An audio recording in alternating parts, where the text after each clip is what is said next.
What's going on, everybody? So, week two of the preseason wrapped up, week three is about to start, and we had lots of promising players playing extended minutes compared to week one. Due to that, we got to see some risers and fallers for the 2021 season. So, to get it started, first up is Marquez Callaway of the Saints.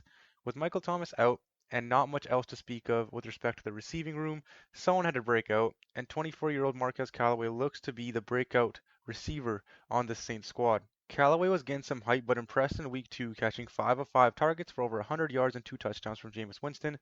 Now, the regular season, of course, is a different animal than the preseason, but keep an eye out for Callaway as a late round flyer. But with this impressive performance in week one and two, look for him to start shooting up draft boards in the next coming weeks. Next up, as part of a riser, is Mac Jones of the Patriots. So everyone knew that eventually Mac would be the starter for the Pats, but what we did not know was that it could be as early as week one of the season. Mack has looked good in both games, but in week two he went 13 for 19 with 146 yards and even had a rush for 3 yards. Within those 6 incompletions was 4 balls that were dropped and a spike. Cam also looked really good in week 2, going nearly perfect and throwing a TD to Jacoby Myers. Then, after the week happened, after the game, Mack went crazy in a scrimmage against the Giants, completing 18 straight passes. Along with that, Cam had a mix-up with COVID restrictions related to an appointment, I believe, that he was away from the team for 5 days, so he wasn't able to practice. But even after all that, today is the 26th of August. I'm going to be posting the video on the 27th, I believe. Cam still took the first team reps in practice and took the very first reps in practice. And as someone who's a big Mac guy, I don't think he starts before week 5, to be honest. But if you're in a deep league or in a super flex league, and whether it's dynasty or redraft, go grab him as soon as you can because I think he's going to be the most consistent, not necessarily the best, but the most consistent QB in a pretty stacked class.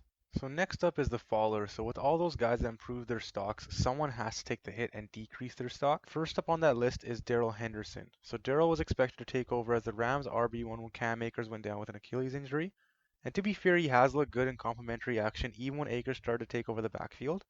But this year was going to be his backfield, with Xavier Jones and Funk thrown in as complementary backs.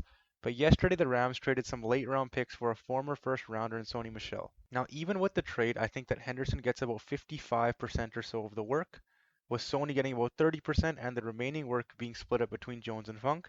But I also think that Sony gets more goal line carries, maybe a bit of receiving opportunity as well. So even in a good offense, this looks to be a committee. And I still like Henderson, but his upside is capped. And if Sony truly starts to play like the first rounder he was drafted to be, look for him to possibly take over the backfield until Akers comes back from his injury. Last but not least, as a faller, is none other than Saints flex quarterback. I guess you could call him Taysom Hill. So as a Saints fan, I like seeing Callaway flash, and I also like seeing what Jameis was doing. But it also hurts to see a fan favorite like Taysom look rough in the preseason. So Winston, as we discussed a bit with Callaway earlier, went for 2 touchdowns and over 100 yards in his limited action in week 2, with majority of that going to Marquez Callaway. Taysom, on the other hand, went 11 for 20 for 138 yards and a touchdown, which doesn't look too bad. But he also took 10 more throws than Jameis to only complete 2 more of them with 15 more yards and 1 less touchdown. Taysom was also sacked twice and looked a bit uncomfy on Monday night in the pocket. In the preseason, I know a lot of QBs don't try and run, so that could be one thing that was limiting Taysom was a lack of attempting to run as much as he regularly would.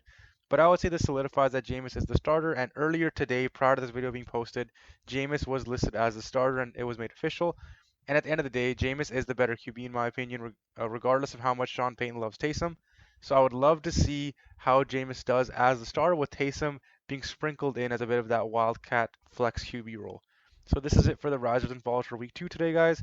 I'm going to do a bit of a week 3 video once week 3 ends as well.